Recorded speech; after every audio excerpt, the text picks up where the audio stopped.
Linking your debit card to Revolut allows you to easily add funds to your account. This connection enables seamless transactions and international transfers. The process involves adding your card details and completing a verification step. Keep in mind, Revolut supports major card networks like Visa, MasterCard, and American Express. The good news is that it's free to link and verify your card, though limits apply based on your account tier and region.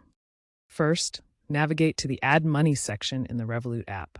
Enter your card number, expiration date, CVV, and billing address. Revolut uses a two-step verification process for security. This typically involves a small test transaction, like $1, that's immediately refunded. You'll need to enter the exact amount debited in the app to confirm. Biometric authentication is also an option if the test transaction fails. Make sure the card is in your name and issued by a supported bank. Always check your top-up limits. Upgrade to a premium or metal tier for higher limits and additional benefits.